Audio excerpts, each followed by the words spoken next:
Time is 9 p.m., March 31st. You know, you hate when you open a tab and things just start playing.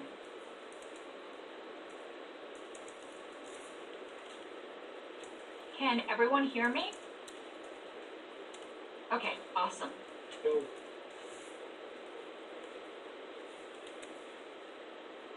And it doesn't look like yet at this time we have quorum. How many do we need for quorum, Mr. Secretary?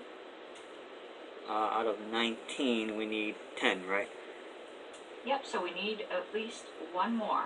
Hopefully someone is coming.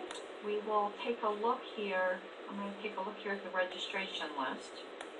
I know I sent Starchild his login information. Actually, we need more than one more because I see there's some alternates. Yeah, and I'll start doing a provisional roll right now. Let's see. Okay, this is Raymond. Let's see. Myself. Carlos.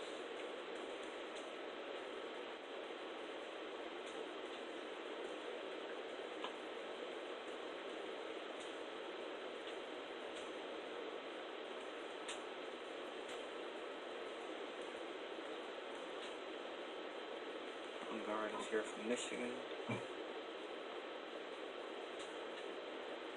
And Brown is here.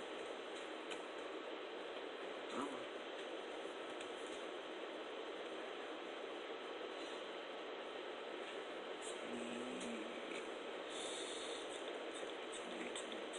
Texas. Okay. Oh, there's Thompson. Yeah, buddy.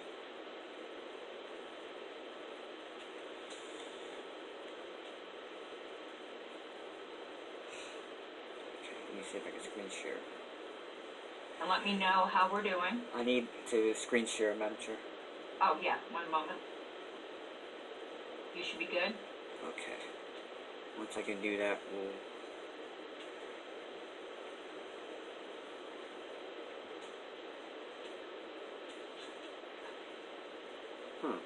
This is going to be odd.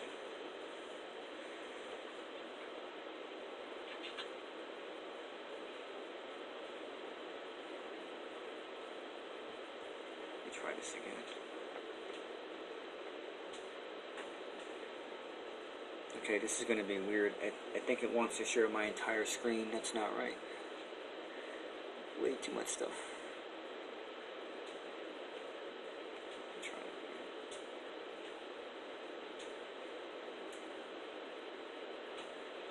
Karen, is there a different way to do that? What do you mean? Does it give you an option? It just says allow multiple people to share. Okay. I got an idea. Hold on. That's all I've ever done. I got it. Okay. There's an option here to share a portion of your screen. Because if I share my whole screen, you're not going to be able to see it. Here we go. I think that works right there. Let me know if that's visible. I can see it. Okay. I think we have 10, but now I lost my chat box and my participant box. There it is. Okay. Yeah, I have 10 here. Okay, if we've got 10, we're gonna plow ahead because we are on limited time, not just for this evening, just as convention is coming up. So I'm calling this meeting to order at 9:04 Eastern Time. The last agenda is V1 that I sent. I should have sent out a final, but nothing had changed since V1. I would encourage everyone to continue to check the links that are always at the top of the agendas that give you the chair's master sheet of past proposals and a working markup copy of our platform, because that will keep you on track, and you can also be making sure that I didn't make an error in keeping track of things myself. many eyes make for fewer errors. The first thing I wanted to do, well, first, Mr. Secretary, if you could take attendance, and then I'll do the announcements. Yeah, I'm gonna call the people who aren't here. Gary Alstead. Don't see. I'm seeing people drop off here. Mark Brayman. He was here. Now Here. Oh, there he is. I'm here. Okay, there he is. There he is. Yeah. Ted Brown is here. Here. Joe Brunhart. Hello. Josh Chappell. Matt Choco. Kobe Clark. Sean Dempsey. Alright. I see Ken Matz. Yeah. Josh McHose. I see Tim McMaster. Dustin Nana. Okay, I'm present. Mike Seebeck's here. I see Curry Taylor. John Thompson is here. And Madam Chair is here. Okay. That gives us 10. And I think I see Rachel Nix as the only alternate present. So she would sit for California. And I see no other alternates present in the list. Oh wait, I thought I saw Janae LeBlanc. Oh yeah, I do. Yeah.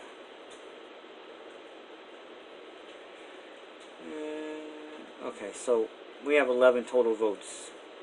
Okay? Rachel will sit for California. Right, awesome.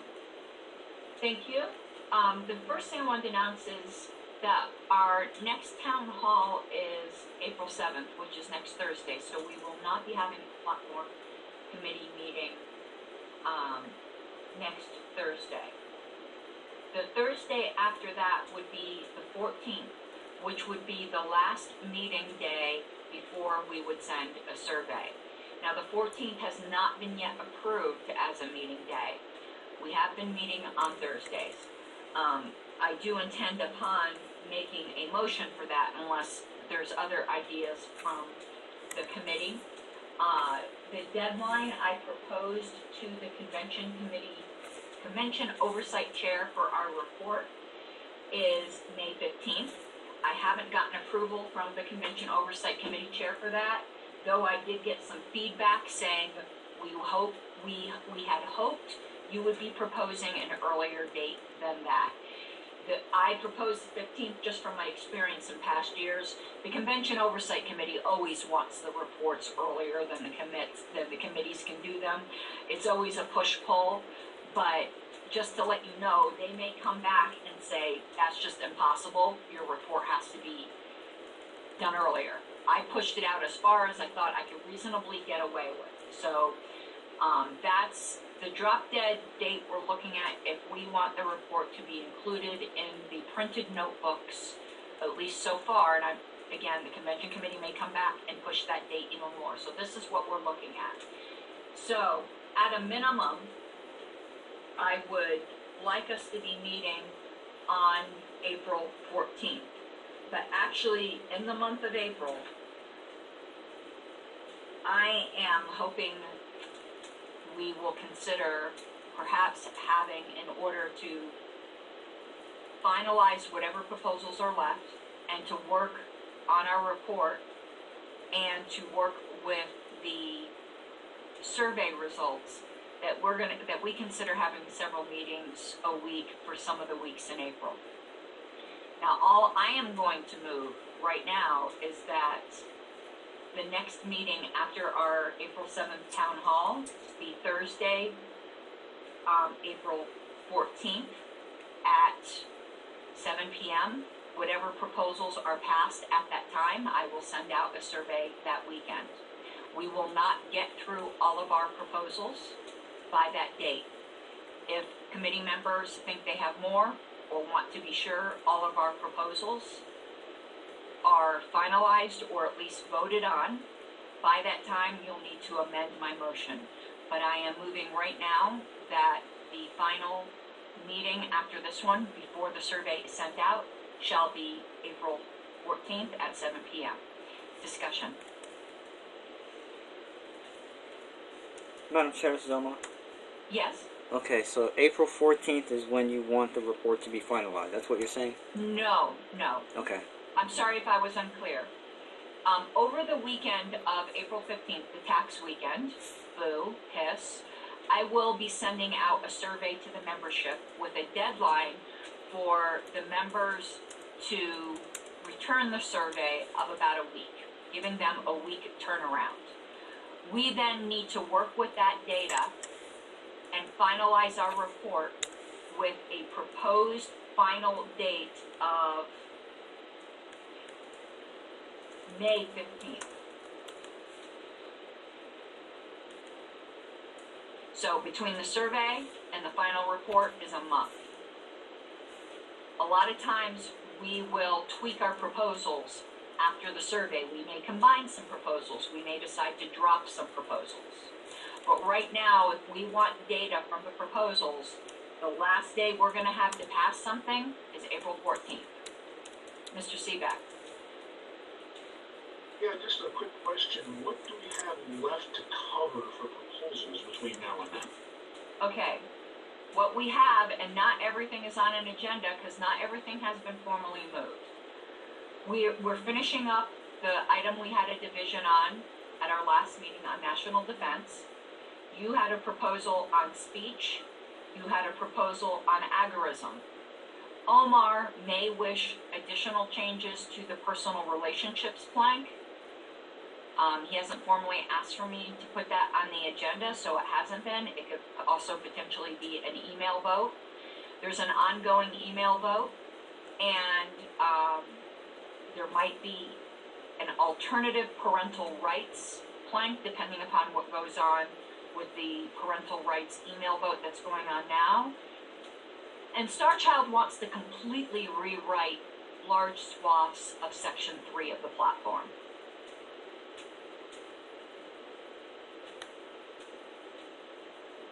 He says he put those proposals on the list. I don't see them.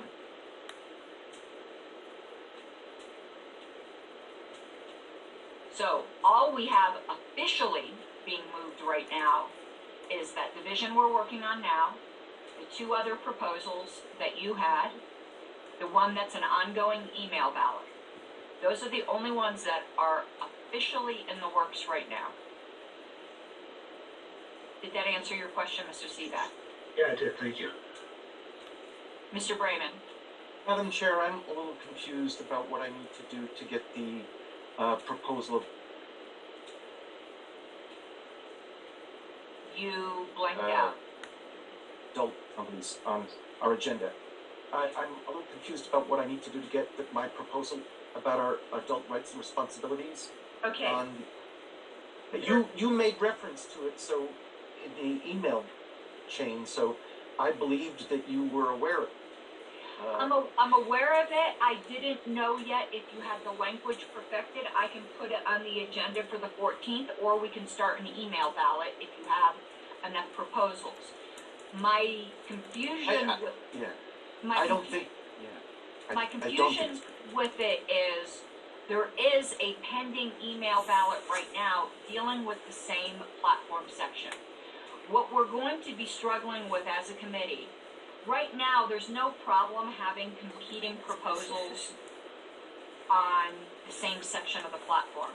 But at some point, we're going to need to realize which ones are mutually exclusive and pick one over the other, or give the delegates an A and B alternative. In some way, we're going to need to strategize how to square the circle of having competing proposals for the same plank that are on the same section, not separate sections. You know, not like we have two competing proposals right now for omissions. They don't conflict with each other. I have been trying to sit. I believe they do not conflict with each other in any way. They pertain to different groups of people. One is about rights of parents. The other is about rights of young adults. Okay, I will add your language then immediately after the agorism proposal from Mike Seebeck in the order. Thank you. Mr. Brungard. Yeah, first, Madam Chair, is there a motion on the floor? Yes, there is. There is a motion to make our final meeting before the survey is sent out for April 14th at 9 p.m. Eastern. Okay, do we have any other meetings planned currently? No, tonight, and then that would be the final one. We have a town hall on April 7th. And you said we will not be meeting a week from today? Right, a week from today is the town hall. Okay. I'm not necessarily making a motion, but I would think it would be a good idea for us to continue meeting every Sunday and Thursday night until we conduct our business fully. The problem with meeting this Sunday is there's not enough notice to have a meeting. We have to have 5 days notice for an electronic meeting. And the weekend after that, I believe, is Texas's convention. Am I correct on that? Is correct. And I will be at Texas, and Mr. Brown will be at Texas, meaning both your chair and vice chair are unavailable that Sunday. So, we can look at other days. It doesn't always have to be Sundays or Thursdays. I mean, we could look at any other weeknight, and it might be different people. That's why I put the motion forward. You know, maybe we want to move for a Monday night, a Tuesday night. We'll have a different group of people. To be honest with you, I would like to see us have a couple more meetings before April 14th. But all I am moving is April 14th, but I'm open for this motion to be amended to add in the 12th and the 13th if we wanted to. I mean, we could do whatever we want to here. I'm just getting it started. I believe Mr. Secretary, then Mr. Brayman.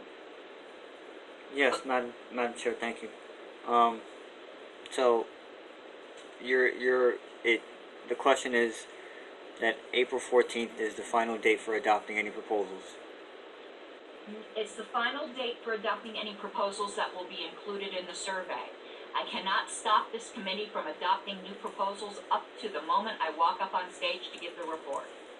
But Okay. if we want it in a printed report and well received by the delegates, and if we want data, we would like to have it in the survey. Traditionally, there's always been a few proposals passed after the survey, even though that's not advisable. Okay. The only thing I want to say then is that I just put something on the list like maybe 20 minutes before the meeting started. I know, late. Sorry. I've been working so hard on the minutes and organizational items.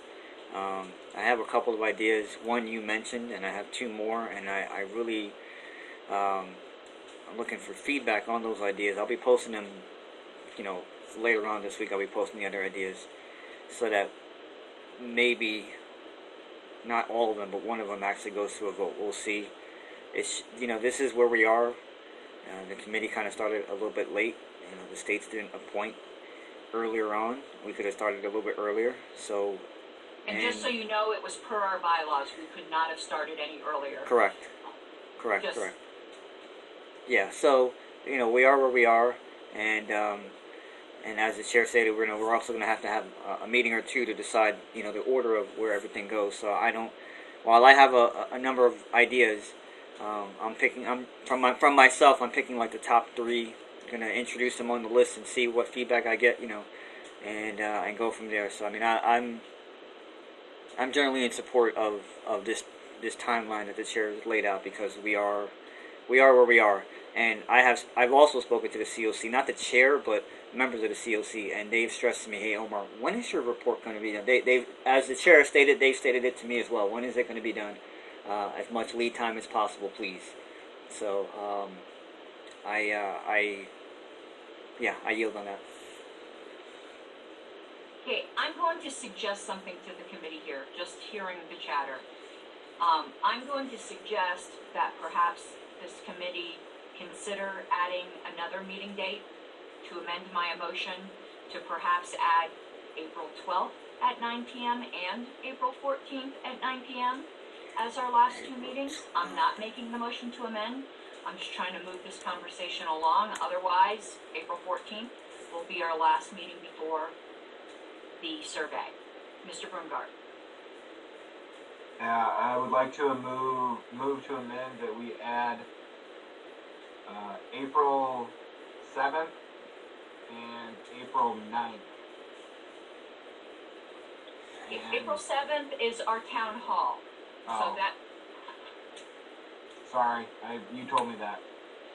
And April 9th, you will not have a chair or a vice chair. Can Mr. Seebeck chair that meeting? This committee could make any decision that it wishes for a chair pro tem in the absence of myself or Mr. Brown. Madam Chair, Yes, Mr. Ricuro. I'd like to propose an option to Mrs. Brungard if he's open to it. I think, Please, Omar. yeah, I think that the 10th is a Thursday, and the 14th is a Monday. Does that work? No. No. The 14th is a Thursday and the 10th is a Sunday. Oh, I'm looking at March. Dummy. Hold on. Okay, here's April. I would highly suggest we look at the 11th, 12th, or 13th in addition to the 14th, but that's just a suggestion. So the 7th and the 11th don't work, Madam Chair? Because the 7th is our town hall, you said, right? Right. Okay, so the 11th definitely works. The 11th would work for myself.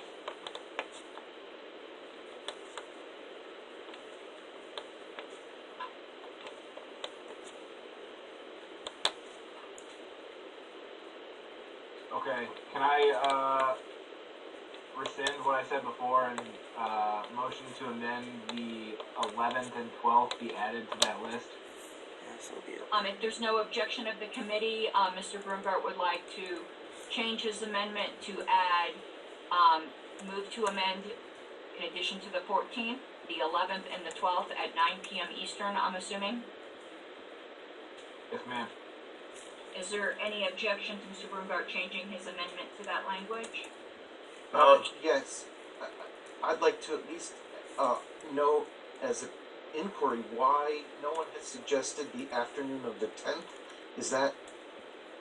Was that a date of the Texas? That's the Texas convention. I mean, we had a meeting right at the tail end of the New York convention. That's not possible to do with the Texas convention. I'm not certain what you're saying. You will not, someone else can chair the meeting on that day, but it will not be Mr. Brown or myself. Oh, okay. And that's why it was ruled out. The committee could always choose a different chair pro tem for that day. All right. I withdraw my objection Thank to the you. 11th and 12th.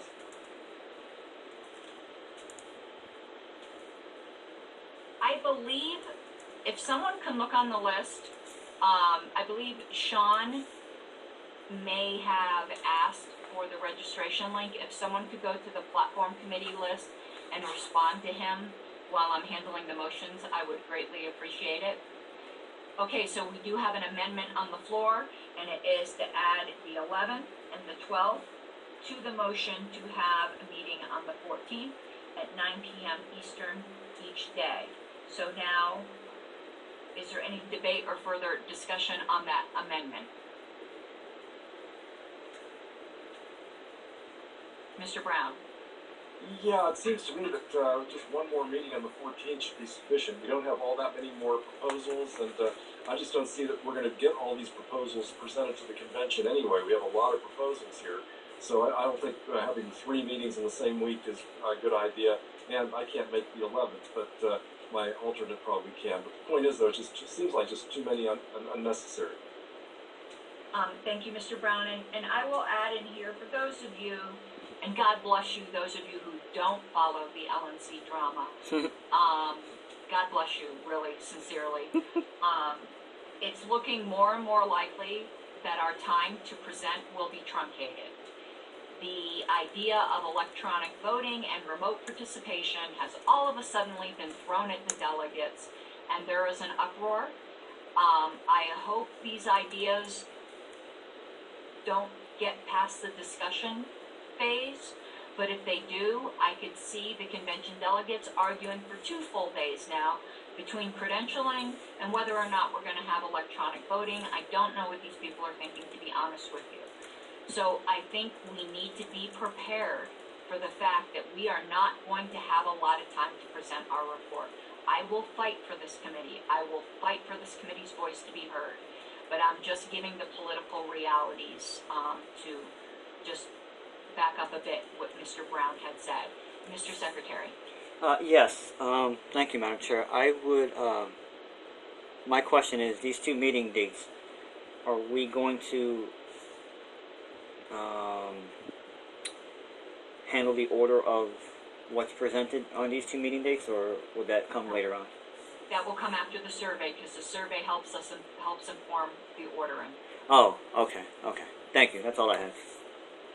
Mr. Seebeck? Yeah, two things. One, Mr. Chokol just announced he arrived in chat, so he's here. Thank you. And number two, Madam Chair, just check your email list after the meeting. Okay. Mr. Brungart? Yeah, we were all put on this committee to do a job, and I think we should just finish it. Whether or not we're going to present the entire report at the convention in Reno or not, I think we can finish our work and be done with it. Here. Okay. Thank you. Mr. Brayman? Yes, I think it's important to have these meetings before the survey goes out. There are still, in my opinion, too many of our proposals are modifications of what were on the platform report 2 years ago, and there has not yet been an opportunity even to consider several of the newer proposals. I've been working on some language from one of the suggestions that was made during the last town hall, and I haven't been able to put that on the list yet because that was not as high a priority. But I truly believe that the delegates as a whole may consider a number of newer suggestions as a higher priority than many of the rehashes that we've been going through and spending a lot of our time on. Thank you, Mr. Brayman, and I'll just also remind the committee, if we met on the 11th and 12th and figured, hey, it's good, we're done, we could always cancel the 14th as well. Setting a meeting doesn't mean we can't cancel it, but you can't, without notice, schedule it. So it's often better to overschedule. Mr. Thompson? Yes. Is there a reason we couldn't be on the 6th? I understand you said we need 5 days of notice. The 6th is outside of that program. Let me take a look here. We could. Thank you. Mr. Taylor? Yes, Madam Chair. I want to take a little bit of offense to the person or the suggestion that newer proposals might be more well received by the delegates than older proposals. I mean, this committee looked at all the older proposals too, and they edited, we modified them. I want to get to some of the newer proposals as well, and we have already done that to some on the email list and etc. But I'm of the opinion that we have a limited number of proposals that are going to be heard anyway, and if we had 20 more meetings, we'd probably come up with proposals to fill up every single one of those 20 meetings. So at some point, we're going to have to start, picking and choosing which proposals we want to hear and then be done with it. Thank you, Mr. Taylor. I don't know if these are legacy hands up of Mr. Brungart and Mr. Brayman. It's legacy. Okay. Or it's legacy, sorry. Okay, no problem at all. Are we at a point where we can vote on the amendment of adding the 11th and 12th to, this is just an amendment, it doesn't yet pass it, to my initial proposal of the 14th? Or is there any further debate needed? Remember, it still can be amended further after that point if we need to. Is there any objection to adding the 11th and the 12th to the initial proposal of the 14th? Objection. Thank you. When you're ready, Mr. Chair, if you could take a roll call vote. What we are voting on is the motion to amend to add the dates of the 11th and the 12th to the original motion to have a meeting on the 14th at 9 p.m. Eastern. Okay, give me 1 second. I'm just adding Mr. Hickman to the Washington list. Okay, and then this is add dates.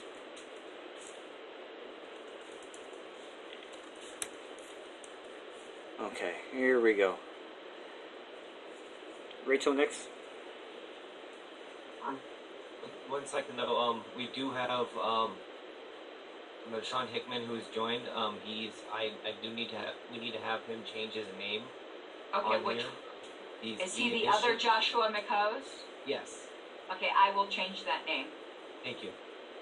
And who is it that? Sean Hickman from Washington. Yep. I got it.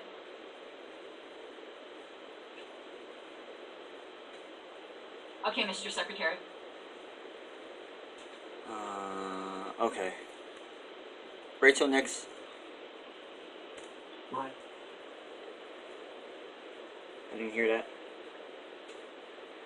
What? Is my mic on? Yeah, very low. I'll put it in the chat. You can't hear me. Okay. Alright. If you can hear me now, it's I. Okay, I can hear you. Thank you. Okay. I switched And the speaker settings. there you go. Mark Brayman. Aye. Ted Brown. Mr. Vice Chair. Nay? Nay, okay. Joe Brunhart. Yes. Matt Choco. Abstain. Sean Hickman.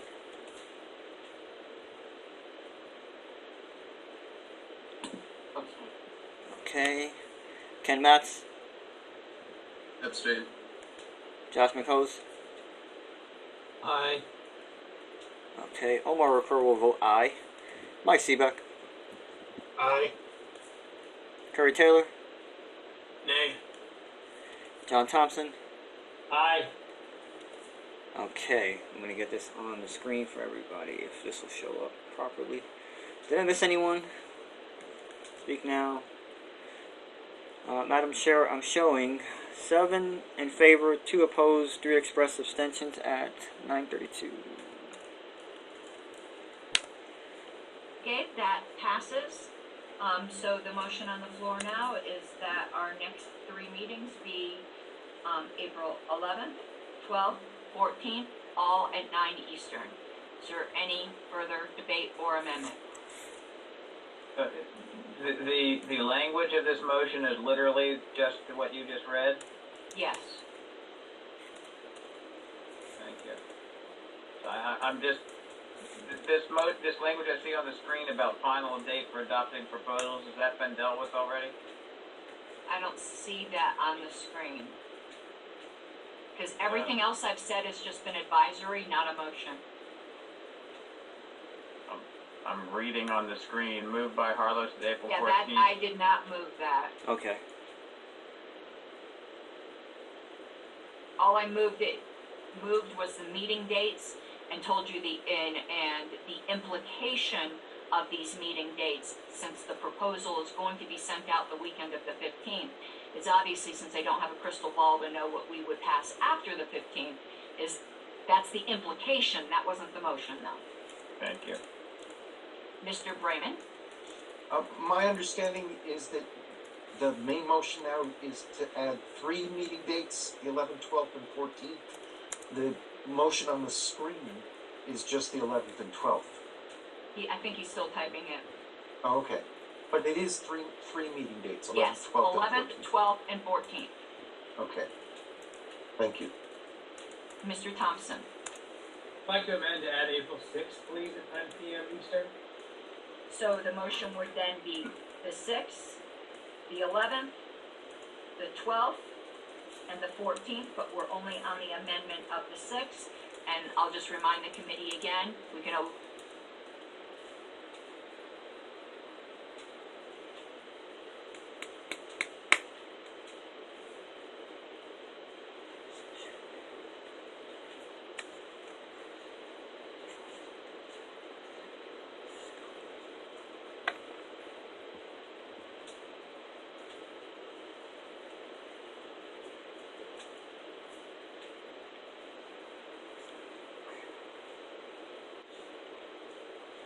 objection to adding the 6th then.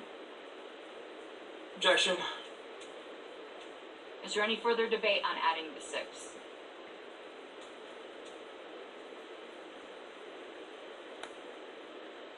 Whenever you're ready, Mr. Secretary.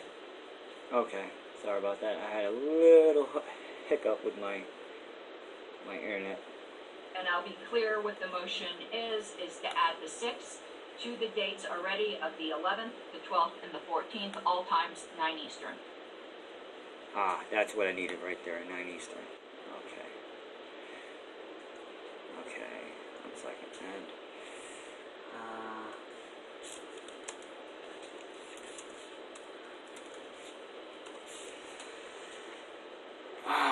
alright. Rachel Nix.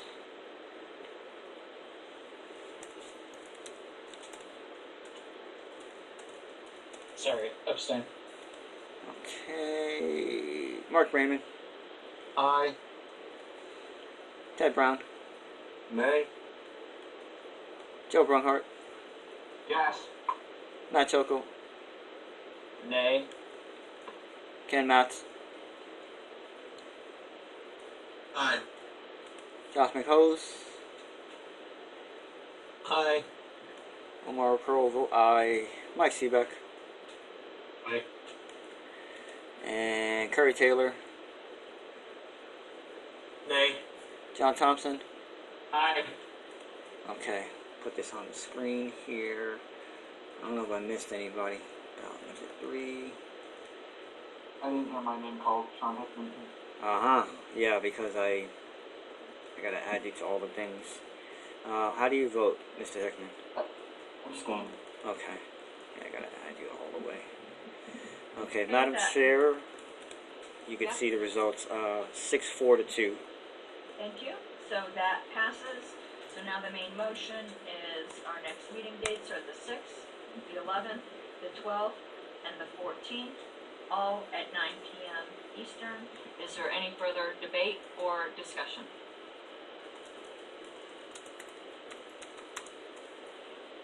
I'm assuming there is going to be objection, or is there objection to adding these 4 dates? Objection. Thank you. Mr. Secretary, please take a roll. Yes. Just make sure I got everybody's name on that last bout. Yes. Alrighty. Adopt the main motion.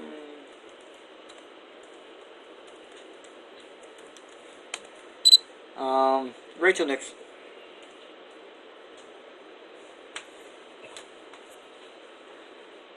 That did not come through. Aye. Okay, here we go. Mark Raymond. Aye. Ted Brown. Abstain. Joe Brunhart. Yes. Matt Choco. Nay. Sean Hickman. Abstain. Okay, gotta come down. Ken Matz. Aye. Josh McHose. Aye. Omar Recur will vote aye. Mike Seebeck. Aye. Curry Taylor. Nay. John Thompson. Aye. Okay. Let's see if I missed anyone. Did anyone not hear their name called? Madam Chair, I'm showing 8 in favor, 2 opposed, 2 express abstentions. Okay, those are our next meeting dates. I will get you registration links as soon as possible. But the next one you put on notice tonight is the 6th. That gives us the amount of notice necessary. Let's move on. I'm going to assume, since there hasn't been, please disabuse me of this notion if I'm incorrect, that there will be no objection to continuing to defer the approval of minutes to the email list. And hearing no disabusement of me of that, we will move to where we left off, which was on a proposal by Mike Seebeck that had been divided. And it was on plank 3.1, National Defense. We were debating adding the following, a sentence at the end there, but where we were at was an amendment to that sentence of adding the word deployment. That is where we had left off. Mr. McHose had moved to add that word deployment, and I believe where we were at was in allowing Mr. McHose to speak to that amendment. I was actually finished at the end of the meeting. Okay. But yeah, I think I don't know if anyone needs me to elaborate further, but that's about it. So if you need me to repeat it, just ask. But I don't think it's necessary. Okay, thank you. Mr. Secretary. Yeah, thank you, Madam Chair. I just had a point of information for everybody. With Mr. Choco here and with Mr. Hickman here, that gives us a total of 13 total votes, just so everyone knows how many people are in the room. That's all I have. Okay, thank you. Is there any further debate on this amendment of adding the word deployment so that the sentence would read, and again, we haven't adopted this sentence, but it would amend the sentence that we are looking to adopt.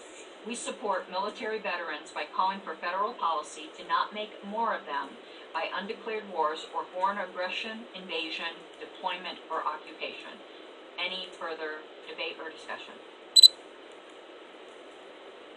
Is there any objection to adding that word? Madam Chair, quickly, Yes? just a request for information. I'm trying to remember where, this is the second part or the first part? I'm trying to remember that. Are you talking about the division? It's Yeah. the first part of the division. Okay, The we're still second on. part of the division talked about the contractual commitments to veterans. That was the more controversial part. Right, I gotta look back at the notes as to where we were. I do have the language in the agenda. Right, we support our military. We struck our, and then that was it, I think, yeah. So is there any objection to adding the word deployment? Hearing none, that amendment is adopted. We are now back on the main motion of adding that sentence to the end of 3.1. The sentence again reads, we support military veterans by calling for federal policy to not make more of them by undeclared wars or foreign aggression, invasion, deployment, or occupation. Is there any further debate or amendment on that sentence? Mr. Taylor. This is a small thing, but I'd like to move to change the word by to through. We're at, there's two bys. Second by. Oh, through, so striking out right before undeclared by and instead inserting through. Yeah, it just reads better. Okay. Is there anything further you'd like to speak to that? No, ma'am. Mr. Brayman? I was going to make a different amendment which would conflict with the by. Because veterans are not actually made by wars, by aggression, invasion, or deployment. They're made by enlistments.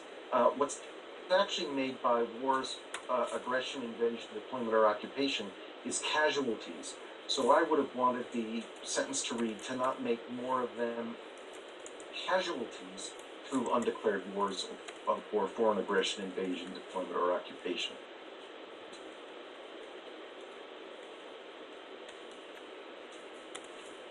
Hold on, I'm just thinking here a sentence, a second. Well, that's going, you have, two choices here. No, actually you don't, there's already first level amendment.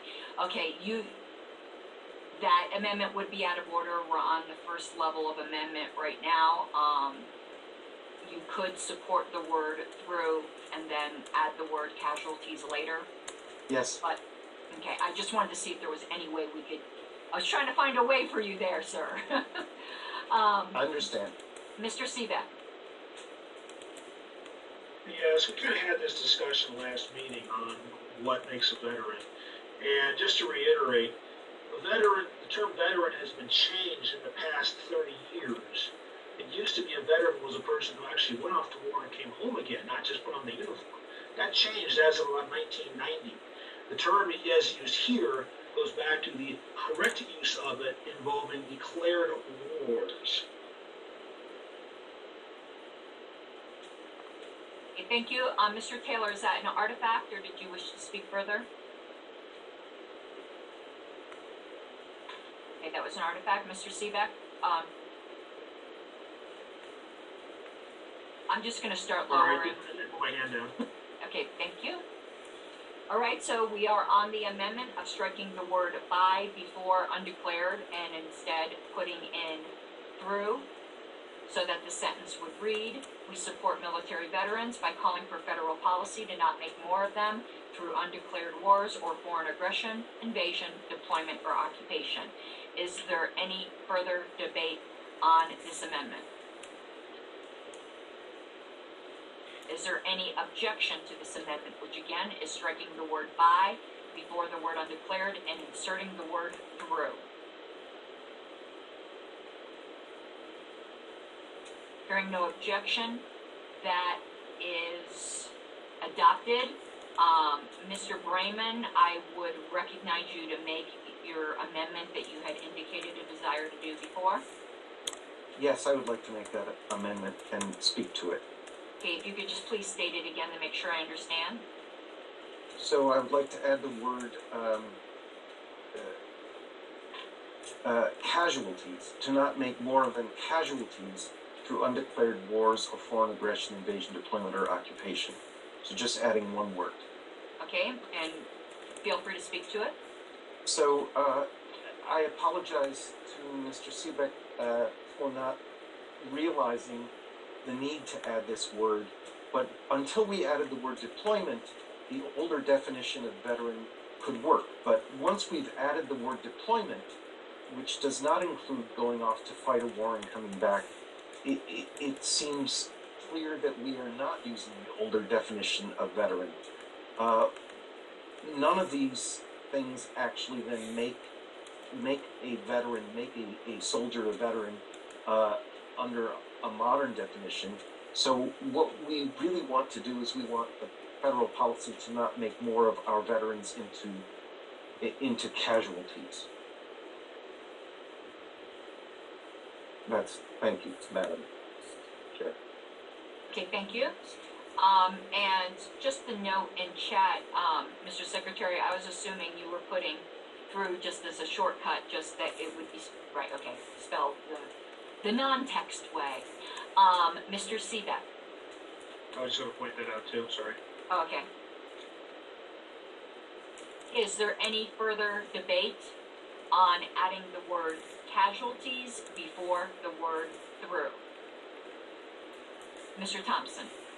Okay, so in this sense, and I'm going to agree with Mr. Seebeck here, there is an organization, the VFW, Veterans of Foreign Wars, and the VFW will allow membership for deployments into a combat zone or to a place that has a potential being combat zone, like combat zone. So I think that is understood by the community that this plank is geared towards, and more generally, the terminology veteran is perfectly fine in the sense that we have it.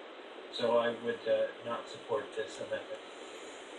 Okay, thank you. And I just wanted to note the irony of Mr. McHose in chat saying it's the grammar police and misspelling grammar. I caught it myself right away. But it was funny that you caught it yourself and put asterisk grammar. I was laughing. Okay, it's a little levity. Would anyone else like to speak to this amendment? Madam Chair, where is the word casualty supposed to be added? Right before the new word through. Okay, so I had it right. Make more of them casualties through. Casualties.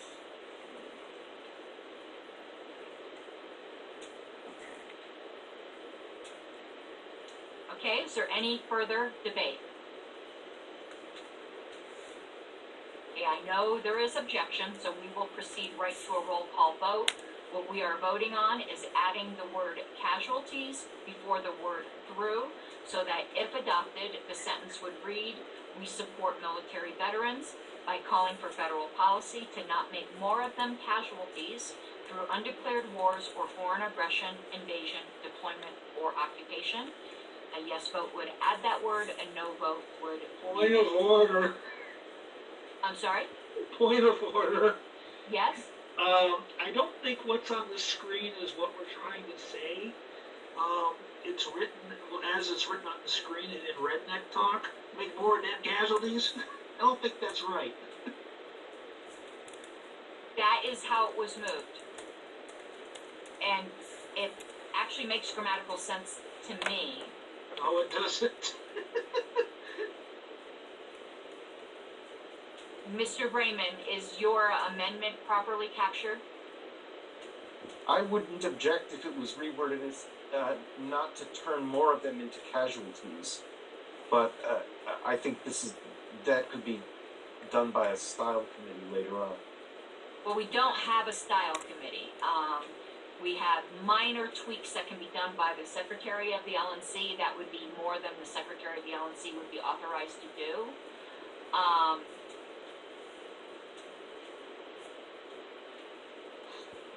Is it not an amendment, or is it too deep in layers? Well, we're too deep in layers unless we don't have objection here, but I'm going to ask people, we need to start being a lot more careful because we're wasting a lot of time. This is what I'm going to ask the committee. What would be the more grammatically correct language you would prefer, Mr. Brayman? By calling for federal policy not to turn more of them into casualties.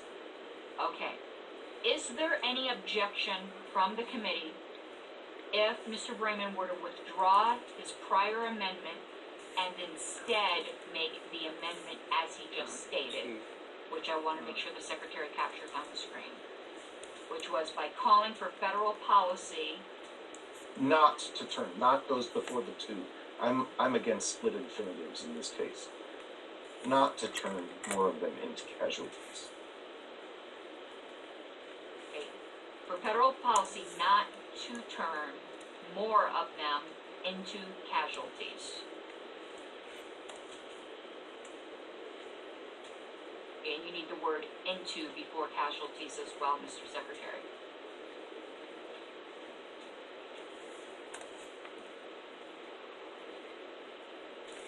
No, not by calling for federal policy not to Turn.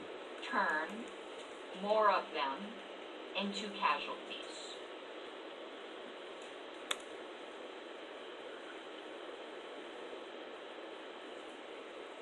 And we can just add the word into before casualties.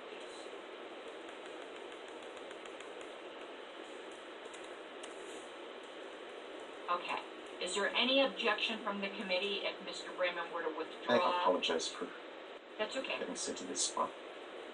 Is there any objection from the committee? Okay, is there any further debate on this as we were about to move into a vote?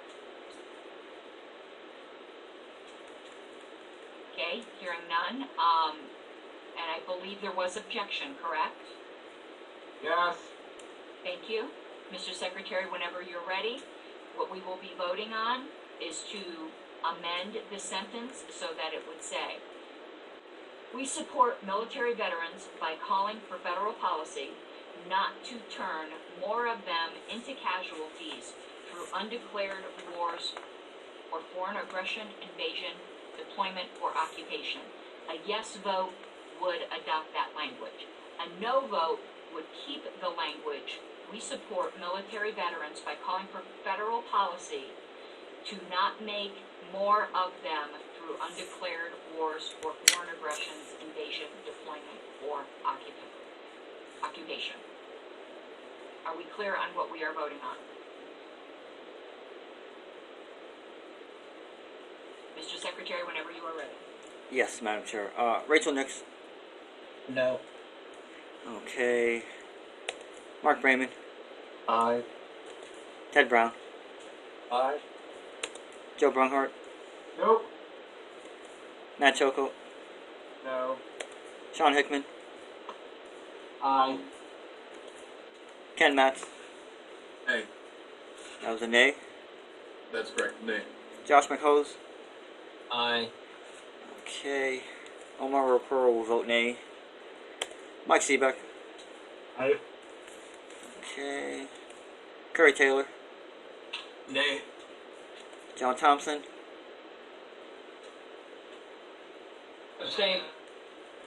Okay, Madam Chair, this is close. Give me 1 second here to get on the right page. Here we go.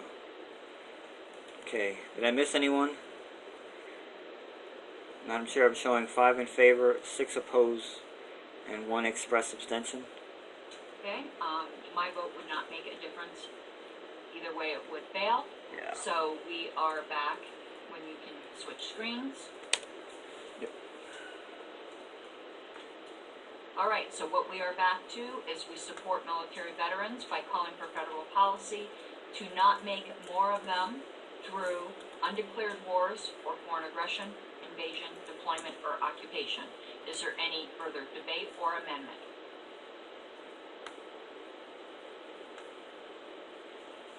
Is there any objection to adding that sentence as read?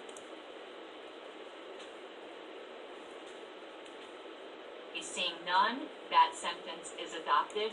We are now moving on to the second part of the divided question. Because the divided question was a sentence splice that was connected by a semicolon, if you look at the agenda, you'll see we need, and I'm going to ask to the original maker, who is Mr. Seebeck, what language he would prefer, because the splice now just says, and to honor the government's contractual commitment to their complete lifetime mental and physical care both during and after their service. What I'm asking the original maker is he calling to splice this on again with a colon, to just continue it as a sentence, or to add a little add-on language like we further support, or we further say we need to honor. You know what I'm saying? Do you want little new introductory language, or do you want to just add that to the end of this existing sentence? What is your preference, Mr. Seebeck? One quick moment here. I'm trying to read both at the same time, and I'm not succeeding too well. Okay, I want to add introductory language. I think that'll work better. Okay. So, let me see how to work this. Can I make a suggestion for you? Sure. We further support honoring the government's, or something like the government's contractual, or we further call upon the government to honor its contractual, something to that extent. Would it be in order to amend this along those lines? What part? The whole sentence.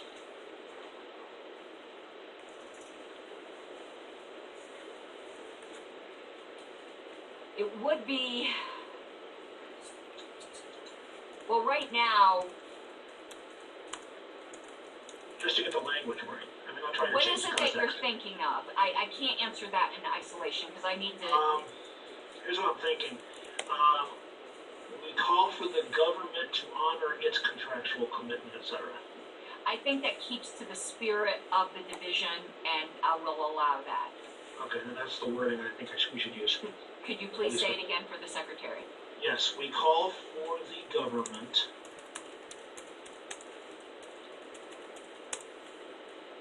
get rid of the and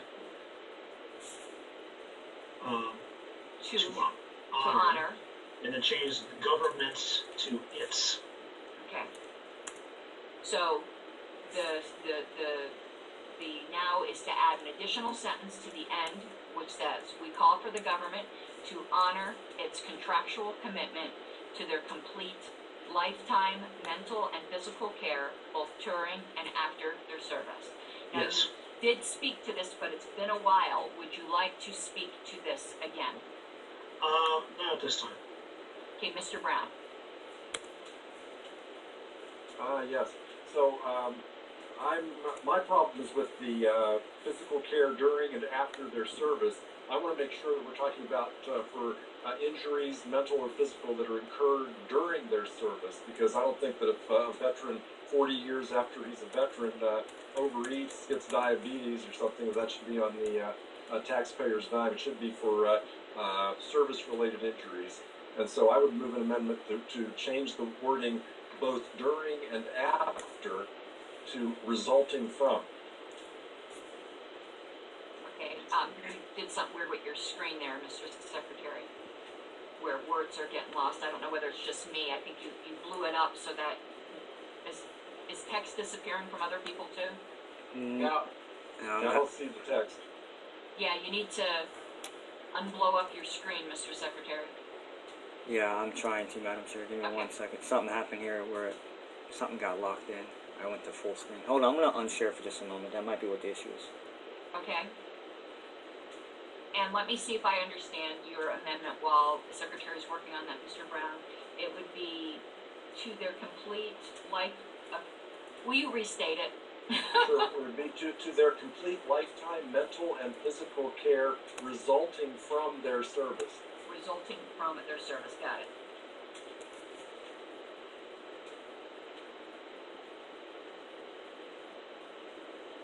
And while we're waiting for the Secretary, did you wish to speak to that any further? Well, just briefly, like I was saying, I don't think that conditions that are unrelated to service should be paid for by the taxpayers in perpetuity. I mean, for example, my dad was drafted into the military during the Korean War, and he was served stateside, thank goodness, at the White Sands Missile Range in New Mexico. But 50 years later, he was eligible for some veterans benefit. And I think, why would he get it? Why should he get that? He's not, he didn't really serve in a war. He wasn't injured at all during his service. I mean, why should he get any extra benefit just because he had served a couple of years and nothing happened to him? But someone, of course, who was injured, whether mentally or physically, in the war, there's a hell of a lot of them, certainly should be taken care of, but not others. Okay, thank you, Mr. Brown. Mr. Secretary, you need assistance in getting to where we're at? Give me a moment. Just give me a moment. Okay, well, I do think I have some speakers on deck who know what we're speaking to while you are working on that. Mr. Seebeck, then I have Mr. Brayman and Mr. Cholko. Mr. Seebeck. Yeah, first of all, in cases of service, there's no guarantee that an injury or similar from their service will manifest itself immediately. PTSD is a perfect example. Second of all, the contractual nature of their service, especially when they're conscripted, aka slavery, requires compensation for their time and their effort, regardless of where they're deployed or what they're doing. That's part of the nature of the military business. I can also tell you point blank that not all injuries manifest themselves immediately. I have a neighbor who gets PTSD even though he's from ex-Army because of certain things the military does at Fort Carson next door. It's not a good thing, but it is what he has to deal with, and it's manifested itself after he got out of the service. Okay, thank you, Mr. Seebeck. I have Mr. Brayman, Mr. Cholko, Mr. Thompson, then Mr. Brown. Mr. Brayman. Yes, I am not a veteran, but I have a younger brother who is a neurologist and has treated many veterans at the VA hospital in Syracuse. I am a little confused because this wording implies that there is such a lifetime contract. And I went and looked up at some of the current recruitment language that is used, and I don't see a specific lifetime contract for all forms of medical care on the current language that's used by Army recruiting documents. So I'm a little concerned about placing this wording in our platform as a blanket assertion of a contract that I am not 100% certain exists. That's all. Thank you, Mr. Brayman. Mr. Cholko? Thank you. So I share some of Mr. Brayman's concerns, and while I like the spirit of Mr. Brown's amendment, I can't support it for several reasons, but one of which is that it just reads very strangely. Honor, I don't see the language up there now, but I had it in my head, and it reads a little strange. Honor the complete lifetime mental and physical care to Resulting whatever, resulting from their service. Right, so lifetime mental and physical care does not result from their service. So that just doesn't read properly. I get what he's trying to say, but it just doesn't make sense as presented. Also, like Mr. Brayman mentioned, that would imply that there's a contract that says that forever the U.S. government will take care of only things that result from their service. And that's, I don't know the wording of the contracts, but I understand right now that most veterans are entitled to, or many veterans are entitled to a lifetime of care at the VA. And it's not limited only to things that result from their service. So I think there's just too many mistakes kind of written into this plank if we accept that amendment. So I'll be opposing it, even though I like the idea behind it. Okay, thank you, Mr. Cholko. Mr. Thompson, then Mr. Brown, and then I'm going to add myself. Yes, thank you. Again, I think this is an addition where we'll probably do better with subtraction rather than addition. We as Libertarians, we seek to have the government honor its contracts. You know, where government exists, it must honor its contracts. So, and to the points about not being able to find where it says what that contract is, I think maybe it's a little better if we just say contractual commitments to their mental and physical care, and not talk about complete lifetime or anything else. Just make it simple and straight to the point. Again, I think the veterans know what was owed to them when they signed up, right, or when they retired, etc. And so if we get lost in specifics, like there's more to less in this report. So I would not support this amendment. Thank you, Mr. Thompson. Mr. Brown. Yeah, sorry. So just to answer Mr. Seebeck on this, there's no implication that the condition has to manifest itself during the service. Obviously, the PTSD or other conditions could manifest 10:07. themselves long afterwards, but at that time, then they can seek treatment. So my wording does not preclude that at all. I mean, I believe my brother-in-law had served in Vietnam and had some sort of Agent Orange condition that showed up many, many years later. So at that point, certainly he would be should be taken care of. But up till that point, if there's nothing wrong with the guy, he doesn't need medical care at the taxpayer's expense. But once the condition manifests itself, certainly that would be part of this proposal. Okay, thank you. I'm going to do something unusual. I am going to make an amendment that I was thinking right along the same lines as you, Mr. Thompson. And I'm making this amendment in the hopes of moving this along. My amendment is to strike all the way from its contractual commitment to the end of the sentence and replace with any contractual commitments made for their medical care, so that the sentence would read, we call for the government to honor any contractual commitment. Actually, I'm going to reword that because I see the it. Any contractual commitments it made for their medical care. Madam Chair, a friendly amendment. Can we say veterans care rather than theirs, so it's clear who we're speaking about? I think it's clear already. Okay. Let me see the sentence as written. So it would be, we call for the government to honor any contractual commitments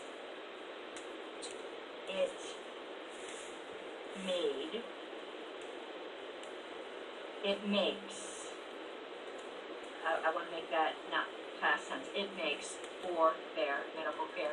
I think it's clear who the there is. I think repeating the words makes it funky, honestly. Okay. So, that is the amendment that I am making. We call for the government to honor any contractual commitments it makes for their medical care. Mr. Seebeck. Sorry, I was muted. I understand where you're going with that. I see two problems with it. One, Medical might cause an argument about mental and or physical care, which is why I worded it that way in the first place. The other thing is this. Any contractual commitment that the government makes also means that they can repeal those commitments, like they've done with other government programs, which is why the word lifetime was in there in the first place as well. The reason I wrote it originally the way I did was so that there was not an out for the government to leave people hanging. So, which is part of the reason we have issues with homeless vets and similar problems within our medical systems and in the VA for that matter at the current times. It needs to be fixed, and leaving the government out doesn't help anything.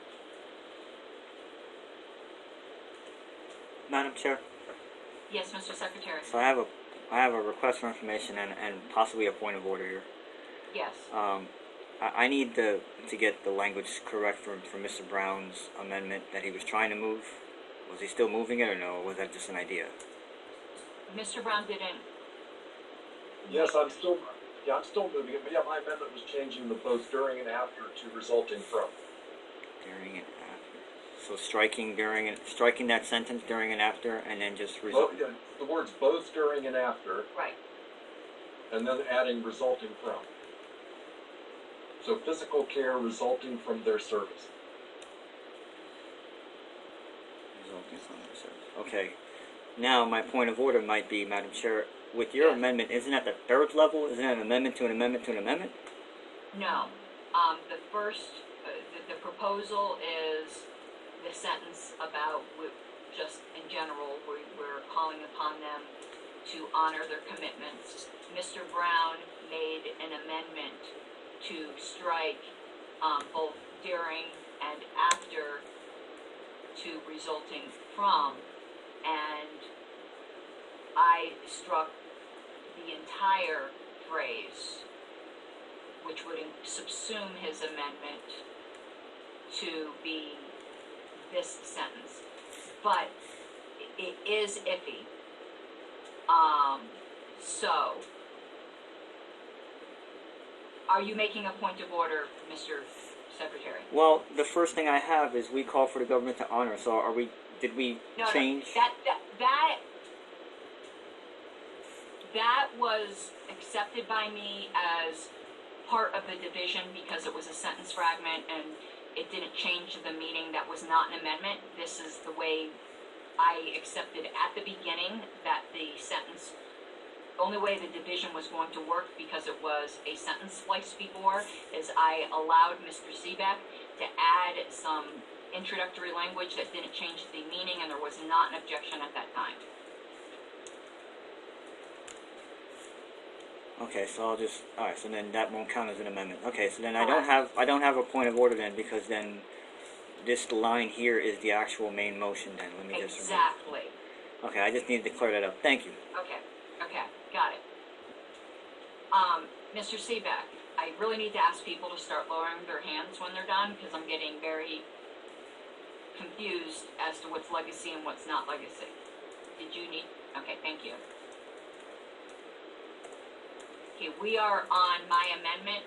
I'm not going to be arguing or speaking for it any further. I was trying to embody the spirit of what Mr. Thompson said, which was the same thing that I had been thinking, but I don't wish to influence the committee any further than that, just throwing it out there. Is there any further debate or, well, there can't be no further amendment. We're on the second level. Is there any further debate on my amendment? If adopted, the first level of amendment then would be, we call for the government to honor any contractual commitment, and commitment was supposed to be plural, commitments it makes for their medical care. If it passes, that will be the first level of amendment. If it fails, we will be back to further complete lifetime mental and physical care resulting from their service.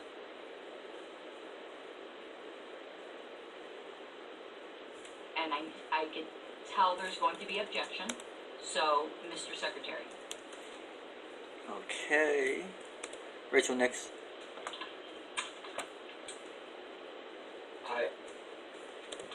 Mark Raymond, Aye.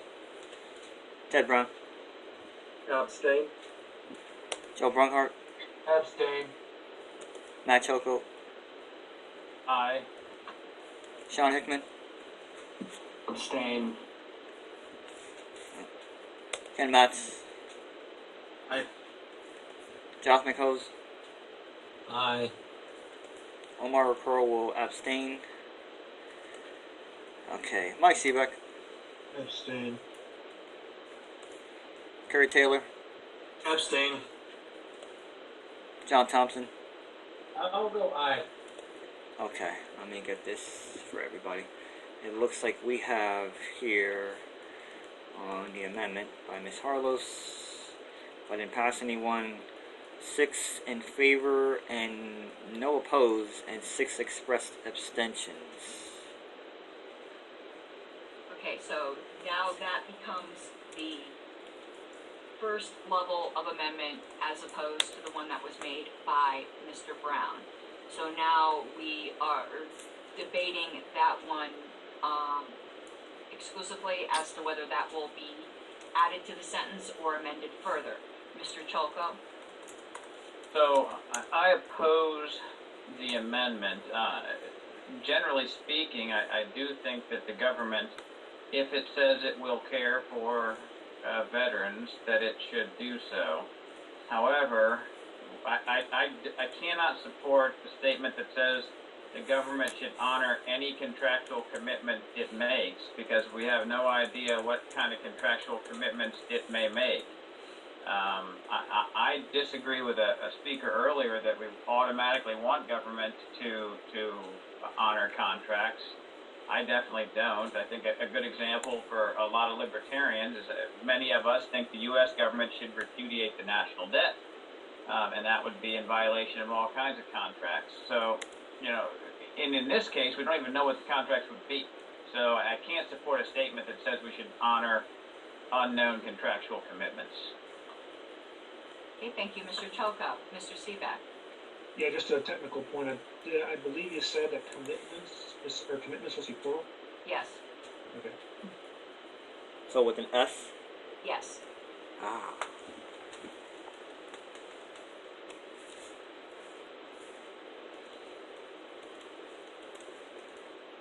Okay, is there any further debate on this amendment? Omar and Bob, you have the record of the changes. So. Say it again, John. I didn't come through. And in the blue above, that's there. Okay. So what we are voting on now, Mr. Seebeck? Yeah, to address Mr. Choko's point, yes, we should have the government honor their contracts. After all, they're the ones who have the laws regarding tendering and enforcing of contracts. We should not be dealing with rules for thee, but not for me when it comes to them.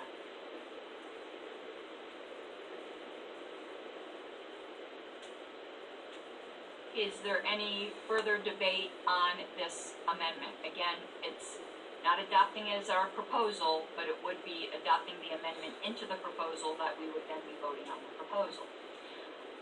Any further debate?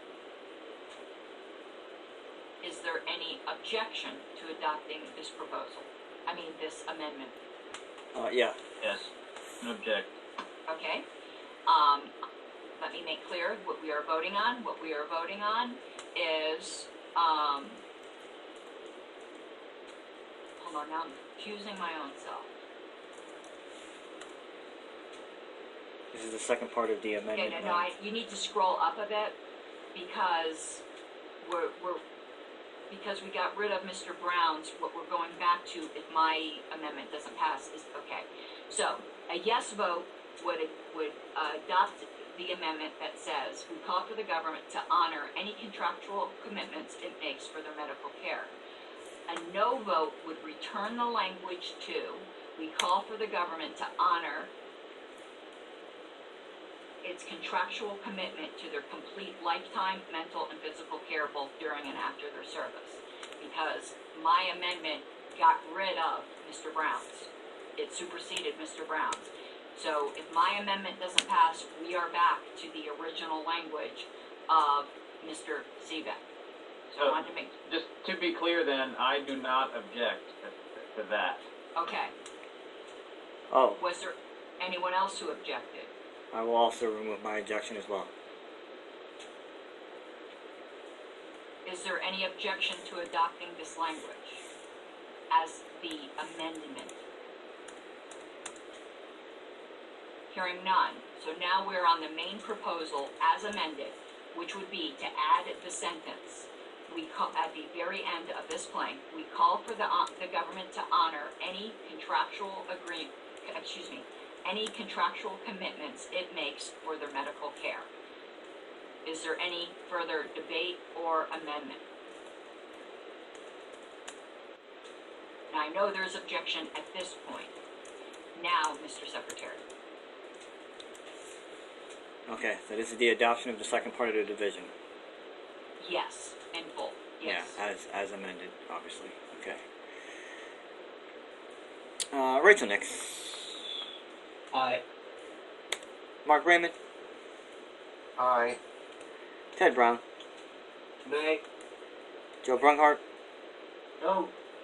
Matt Choco. No. Sean Hickman. Abstain. Ken Matz. Aye. Josh McHose. Abstain. Okay. Omar Recur will vote nay.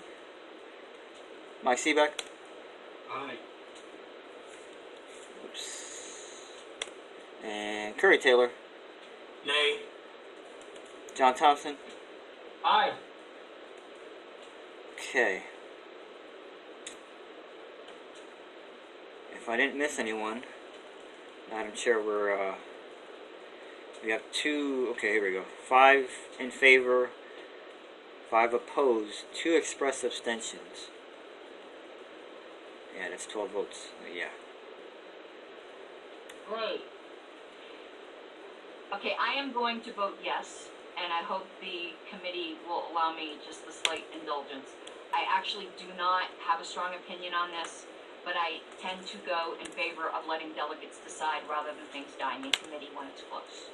Just so that you know my overarching philosophy on how I usually make these decisions. I'm not a military person, but I would rather the delegates decide than the committee. If it goes to the delegates. All right, so that passes. We are now to the next item on the agenda, which is a proposal from Mike Seebeck to add, and I'm giving you a moment to catch up. I'll be reading this aloud while giving you a moment to catch up. It's on the agenda, a new section number 1 of our platform entitled Speech. It's a brand new plank that would read, language that is perceived to be offensive to certain groups or individuals is not a cause for any legal action. Speech that is not a threat of aggression or violence is not in itself aggression or violence or fraud. Criticism is not harassment. Freedom of speech is valuable in its own right and should be strongly advocated in both public and private spheres. Individuals are responsible for their own reactions to speech. I'll give the secretary a moment to get that on the screen. Yeah. Oh, I gotta go to the agenda. I thought I had it over here. I don't have it over here. Here we go. Yep, and that is how I read it. Mr. Taylor. Yeah, this whole proposal to me seems like it's less about giving a public policy statement, although it does in the first sentence. Instead, kind of lecturing the reader as to what a person should be able to perceive certain speech as being, and you're not allowed to interpret your own meaning into speech, and I don't like that aspect of the whole idea, really. Further, statement of principle reads, "We, on the contrary, deny the right of any government to do these things and hold that where governments exist, they must not violate the rights of any individual, namely, And number 2, the right to liberty of speech and action. Accordingly, we oppose all attempts of governments to abridge the freedom of speech and press. Further, in blank 1.2, expression and communication, we support the full freedom of expression and oppose government censorship, regulation, or control of communications and media and technology. Now, to me, that pretty much covers it. I'm not sure we need an entire additional long, diatribe on speech, and especially when it's kind of lecturing and kind of pandering, in my opinion. So I kind of don't like this whole idea. Thank you, Mr. Taylor. Mr. Seebeck. I disagree with Mr. Curry's assessment. We're talking about cancel culture here. We're talking about civil lawsuits and civil suppression of free speech. We're talking about actions that have occurred in private organizations that this committee should be well aware of, that has been determined that supposedly speech is aggression or violence or fraud when it's justifiable criticism. We have had cases in the past where government has tried to declare this party to be a terrorist group because of our positions regarding freedom and speech. I would point you all to the MEAC controversy in late 2001, early 2002, where that actually tried to happen. Okay? And also point you to what happened recently with our U.S. Attorney General trying to claim we're a terrorist group. That was just a month or two ago. Okay? Now, there's some pieces, and there's a lot of different pieces here about speech. Okay? Should people be sued over what they say if it's offensive to a group? Should we be canceled because we say something that they may not agree with? No, we should not. Okay? Freedom of speech is valuable in its own right. There's a reason why the First Amendment is the First Amendment, because it deals with the speech and the choices and the right of us as individuals to make our decisions, to say what we want to say, to be with what we want to be with, or not, all of which go to the freedom of our soul and our consciousness and our choice. And that should not be infringed. Okay? The last sentence is crucially important. Individuals are responsible for their own reactions to speech. Okay? Someone can sit here and tell me that I'm a funny-looking, dorky guy. Well, I am a funny-looking, dorky guy. Is that going to piss me off? No, I may laugh at you and say, yeah, you're right. That's my reaction to their speech and my responsibility. Whether I get pissed about it, whether I laugh at it, or whether I just ignore it. So, yeah, I think this is needed. I think it reemphasizes a point, especially where the NAP is concerned, to make a very crystal clear statement that speech does matter, that it does play an impact, and yes, there are pieces of it throughout various parts of the platform, but I think we need to make a very explicit statement that the core of our political activity is speech, and that the core of our philosophical and social advocacy around our politics is also speech. That's why this is here. Okay, thank you, Mr. Seebeck. I have Mr. Secretary, and then I will add myself. Thank you, Madam Chair. I agree a lot with what Mr. Taylor had said before. I think it's actually really, in plain English, in 1.2, and I have an idea actually to amend 1.2, which I posted on the list before the meeting, going a little bit further, maybe not to this specific point that Mr. Seebeck is making, but it's really there, full freedom of expression, and at all times we oppose, well, I was going to write at all times we oppose government censorship, so I was adding a part to that as well, to because I think that's where I see the most censorship coming from, in regards to people getting canceled. Again, I know we don't like the argument that private companies can do certain things, but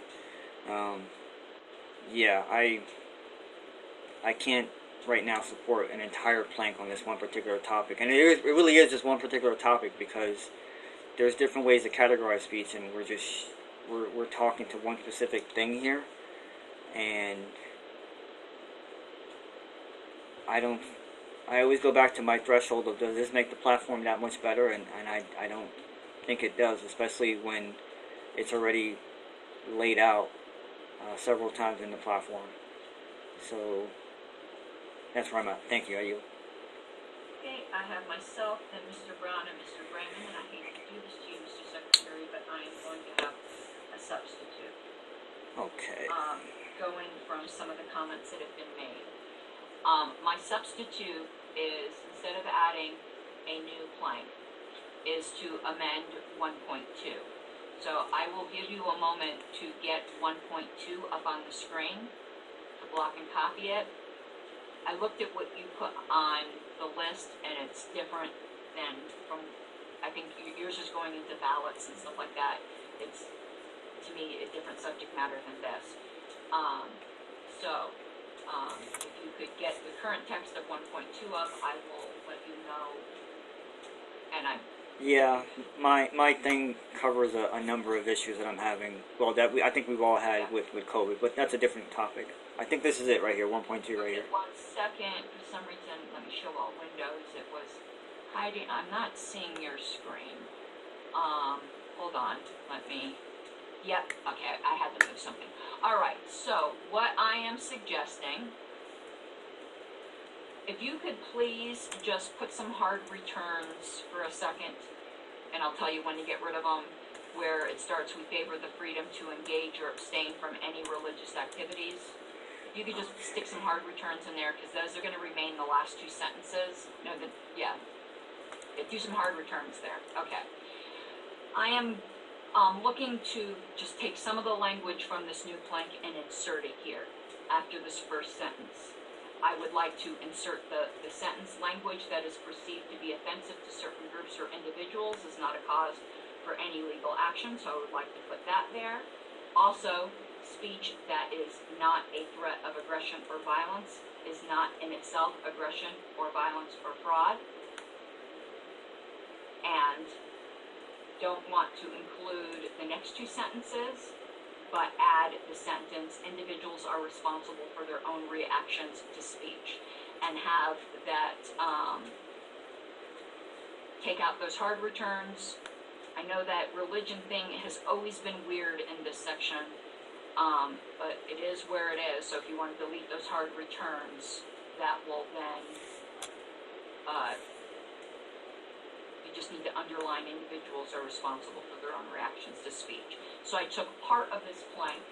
I took out the part where I thought some people might have felt it was a little preachy, and just put in the things that I think are not adequately covered by our platform, and I'm going to speak to it at this point. Just saying that our platform mentions speech does not mean it adequately defines what it means by speech. Our platform has always mentioned speech. Our frickin' Constitution to this country mentions speech, and yet we still have people going around saying speech is violence. It has come to a point in this party where we have to start defining what is and is not actual violence. Because we have actual leaders at the top of this party saying, if you hurt my feelings, you have engaged in actionable aggression against me. No, I've hurt your feelings. That might not be nice. I might be an asshole, but I am not an aggressor. Under what we would consider the non-aggression principle, it is far more than time for us to address this on our platform. And I do not think there is even remotely a question that this will not clarify things and distinguish us from the parties, both right and left, that are going on and on about how things that hurt somebody's feelings are actual aggression. And we saw the living manifestation of this, the slap that was heard around the world for a bad joke. We're going back to the point where somebody insults your wife and it's okay to physically assault them. Somebody made a joke about your wife. We've gotten the party now where you say that you don't think somebody is doing a good job, and just because it's your opinion and someone doesn't agree, they say you're committing fraud and aggression. This is happening 47 people got thrown out of the Libertarian Party of Massachusetts for alleged aggression because they criticized the board of directors. To say this is not a ripe issue that we have to address in our party, I'm sorry, is ostrich syndrome at its worst. And I do hope that the committee will forgive the chair. This is the strongest words that I have made this term, and I probably will not get any more passionate about anything else this term. But this is a vital, vital issue. Thank you.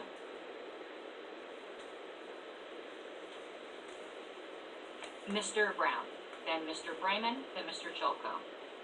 Yes, I do agree with the amendment. I was originally had my hand up to support the original proposal, but I think this is a much better idea to stick it into the existing freedom of expression plank.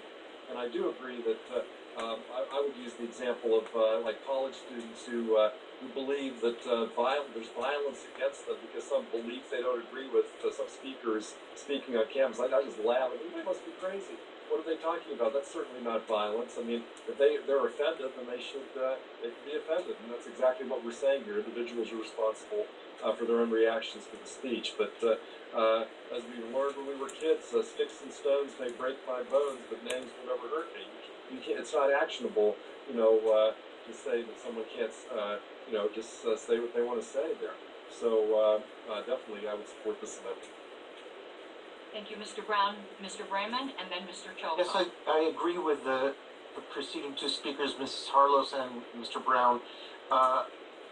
It is definitely a moment for ripe action, and I believe that this will attract people to our party. The one thing that concerns me is that we have to be a little bit precise, and I see one spot where there's a lack of precision that concerns me in the sentence that says, speech that is not a threat of aggression or violence is not in itself aggression or violence or fraud. I can think of examples of frauds that are not a threat of aggression or violence. I think we need to take off the or fraud at the end, and perhaps add in its place, and can never justify aggression or violence. Speech that is not a threat of aggression or violence is not in itself aggression or violence, and can never justify aggression or violence, is how I would like that middle sentence to read. I don't know if it's appropriate now to add another level of amendment. It is appropriate to add one level of amendment. So Mr. Brayman is moving to strike out or fraud, and instead and add, and cannot justify aggression or violence. Okay, to strike out or fraud and add, and cannot justify aggression or violence. Did you wish to speak to that further, Mr. Brayman? I think it's self-evident at this point to libertarians, I hope. Okay, I had Mr. Cholko before, and we did go a little bit out of order here, but that's okay. We will get back on track. I should have actually went back to the primary before I allowed amendment on the substitute, but we're going to allow full amendment on both of them. So we'll just start with the amendments to the substitute first. Madam Chair? No harm, no foul. Mr. Secretary. Yeah, where is it, the text going? The text is going, instead of or fraud, it will go, and say it again, Mr. Brayman. And cannot be used to justify aggression or violence. And Okay. cannot be used to justify aggression or violence. So we're striking or fraud? And instead inserting, and cannot be used to justify aggression or violence. Never is fine, and can never be used to justify. Can never be used. So it's, and can never be used to justify aggression or violence. Do you have that, Mr. Secretary? I think I do. Okay, you want to change cannot to can. Cannot never should, And can should never just be read used. Can never. Okay. I had Mr. Cholko and Mr. Seebeck, but I didn't know if you wanted to speak now that we're on an amendment. So I I originally wanted to speak to something else, but on this amendment, I agree with Mr. Brayman. I think that the or fraud is problematic. And I think this is it. Let me just say it's an improvement. I like it. I think I'll be supporting it. Okay, Mr. Seebeck. Actually, I wanted to speak back to the original, so I'll wait. Okay. Just remind me when we get there. I would like to just speak for a second as the person making the substitute. I'm fine with the removing or fraud. I do think there's an important concept there, but I think it might be trying to do too much at once at this time and too much in this one blank. So while I do think there's an important concept we're losing by striking the or fraud, I'm fine with it because I think we might be putting too much weight into this one area to deal with that, which is really dealing with aggression and violence. So I am perfectly fine with Mr. Raymond's amendment, just if anyone was curious as to my feelings on that. So is there any further debate on this amendment to the substitute?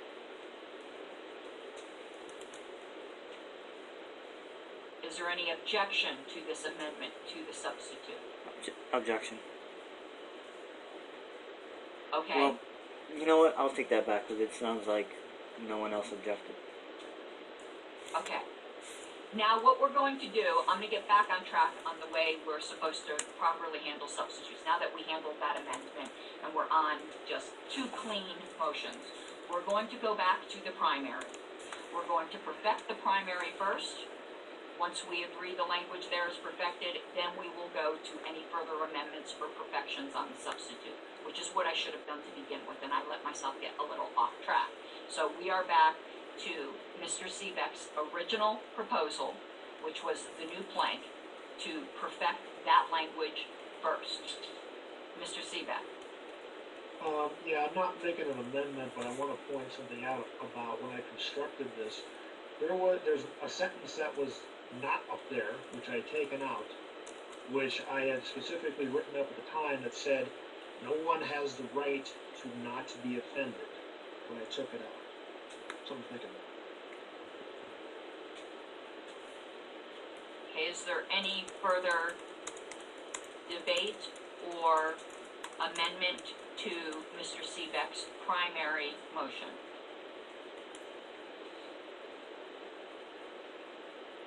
Okay, hearing none, it's not adopted yet. Now we're just moving over to the substitute.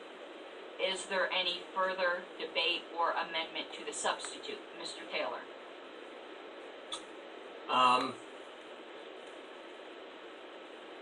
That second sentence, the one we just modified, it really bugs me. I am coming around to this idea, the whole idea though. I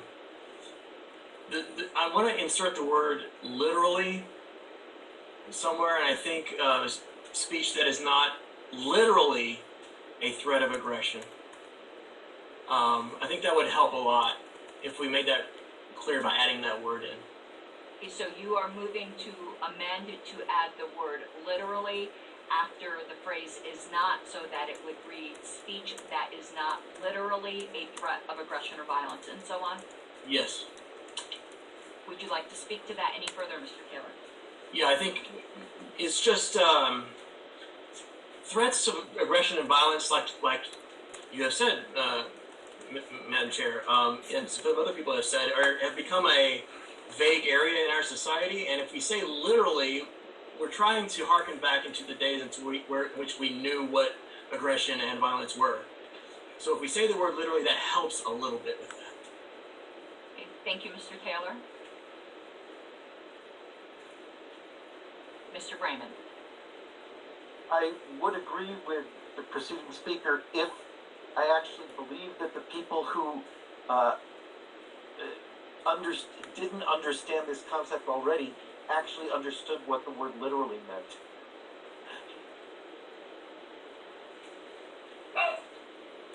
Anyone else like to speak to this? To be clear, did Mr. Curry make that amendment? Yes, he did. Can we get the language on the screen? when you have a chance, of course, Omar. Yeah, I'm trying to figure out where Mr. Taylor wanted it. Speech that is not literally a threat of aggression or violence. I need to let my dog out. Not literally. Oh, okay, okay. One second. Speech that is not literally right here.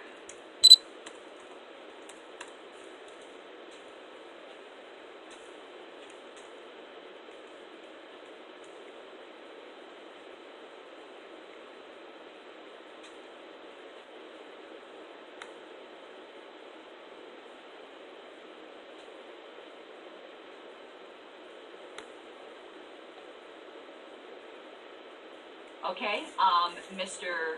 Freeman, did you still wish to speak?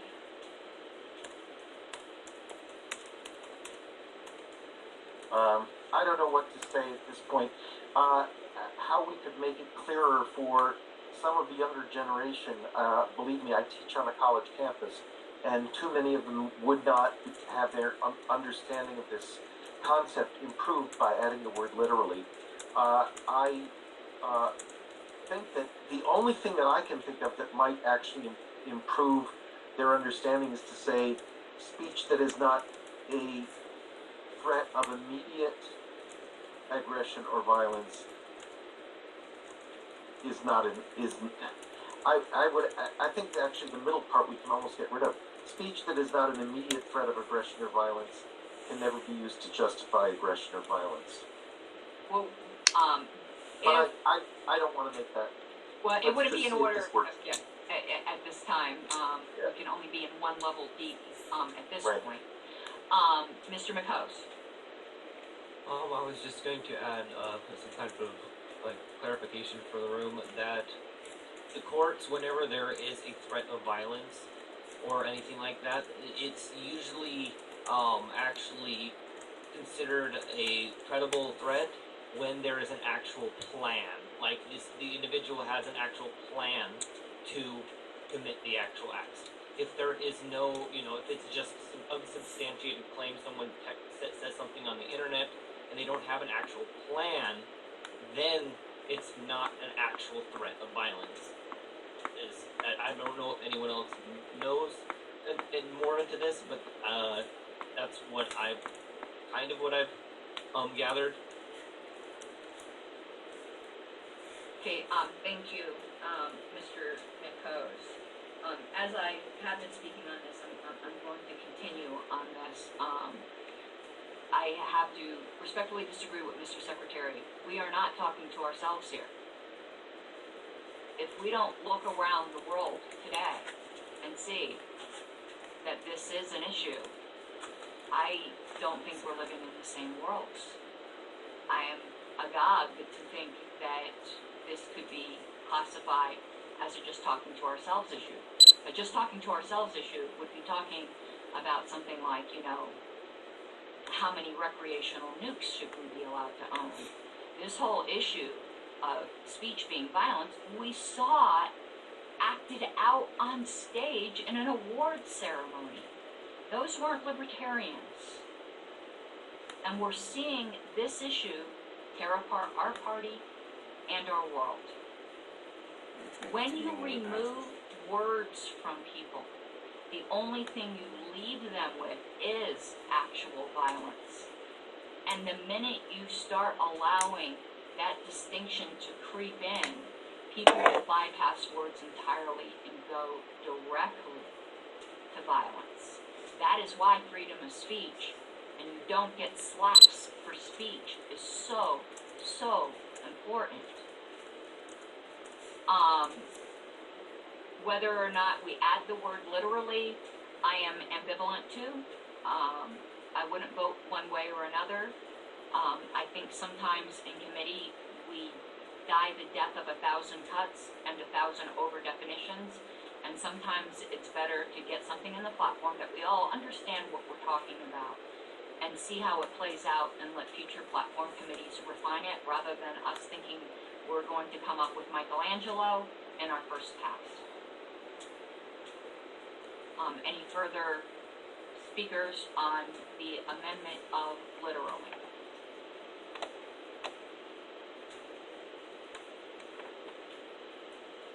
Is there any objection to adding the word literally? I would object. Okay?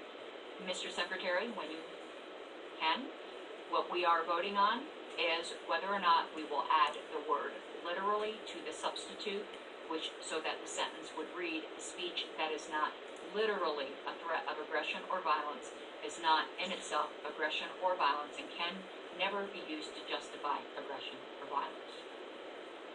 Okay, Rachel Nix, No. Mark Raymond,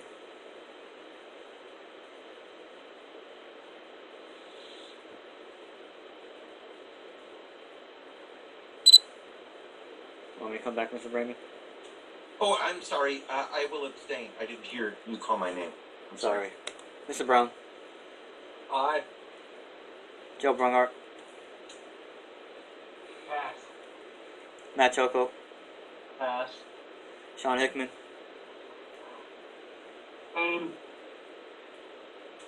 can you say that again? He said abstain. Okay. Ken Matz, Aye. Josh McHose,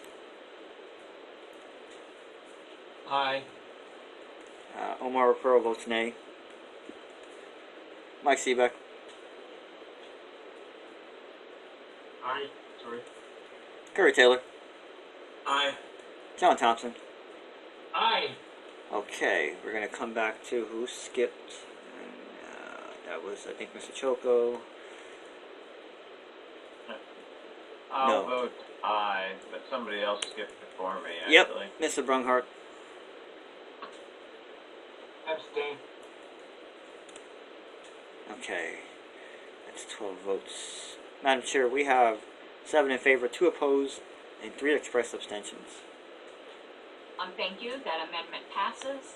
So we are back to further debate or amendment on the substitute.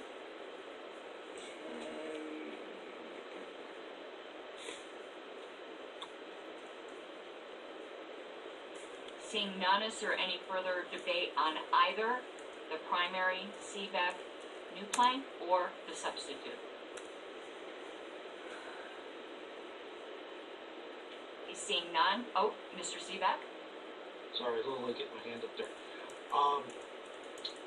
This is gonna sound crazy to everybody, but I think the substitute's better than my original.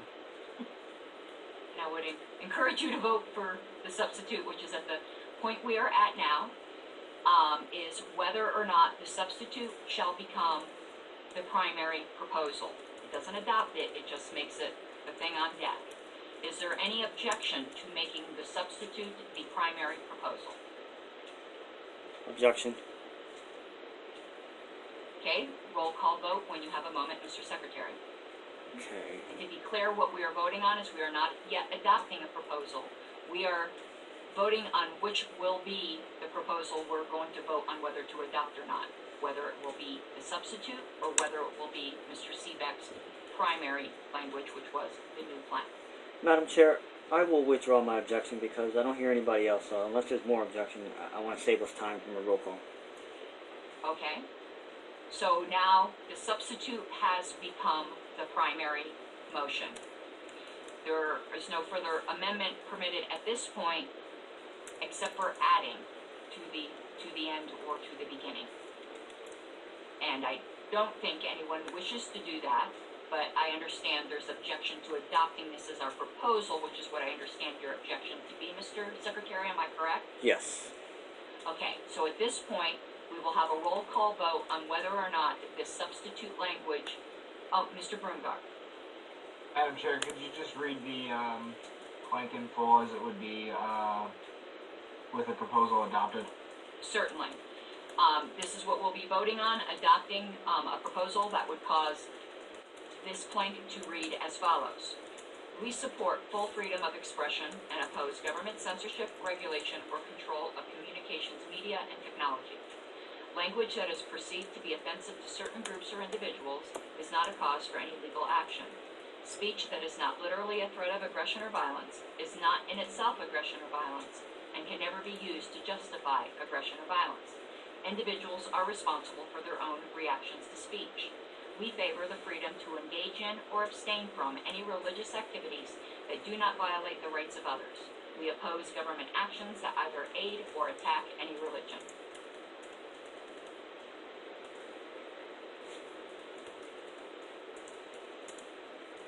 Mr. Brungart, is your hand intended to remain up? Yes, Madam Chair, I'm sorry. Is that the full plank or is that just what we're adding? That's the full plank. That's reading it with the language we added. We added language in the middle. The first sentence and the last two sentences were originally in the plank. Thank you for the clarification. You're welcome.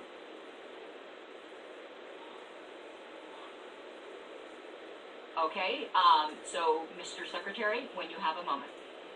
Well, you know what I mean. Not when you have a moment, like it can't be in an hour. When you're ready. Yes, I understand. Coming up on. I understand, Madam Chair. Okay, Rachel Nix. Abstain. Okay, Mark Raymond. Aye. Ted Brown. Aye. Joe Brunghart. Pass. Matt Choco. Pass. Sean Hickman. Abstain. Ken Matz. Aye. Josh McHose. Aye. Omar Okoro votes nay. Mike Seaback. Aye. Curry Taylor. Abstain. John Thompson. Aye. Okay, this is on the 9th ballot. I gotta switch pages here. I'm gonna come back to somebody that I skipped. Mr. Brunghart.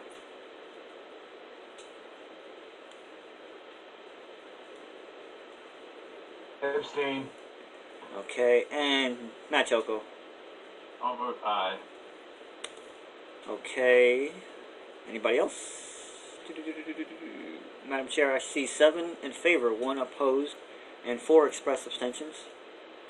Okay, that passes. 10:57. And we are right up against our closing time here. And so, 1 second, let me just look at the agenda here. I will get an agenda out hopefully tomorrow for a meeting now on the 6th. Because we have those meetings coming up. And what will be first up will be Mr. Seebeck's agorism plank, and immediately after that will be the Raymond proposal on parental/family rights. I will get with you, Mr. Raymond, to make sure I have the proper language. And the items, I understand a few things have been put on the list during this meeting.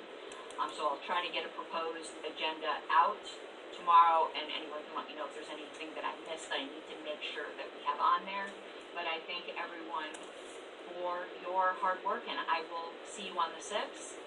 And seeing how we have no guests in the room, and I am getting ready to travel, I'm not sticking around for 15 minutes today if the committee doesn't mind. So thank you again, everyone, and I hope you have an awesome evening. Just one quick thing as a point of personal privilege. Please stop referring to my proposed plank as pertaining to parental rights. Oh, how would you like it, Mr. Raymond? I'm sorry. It pertains to adult rights and responsibilities, Okay. not parental rights. Adult rights and responsibilities. My apologies. And Thank you.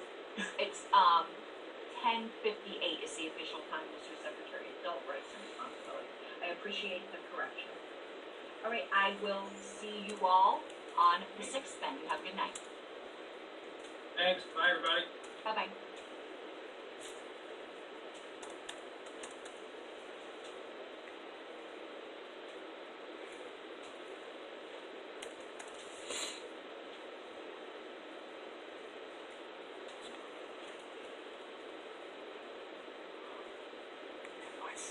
Yeah, I feel like if I say what I want to say, I'm going to offend people, and I'm trying to stick to it.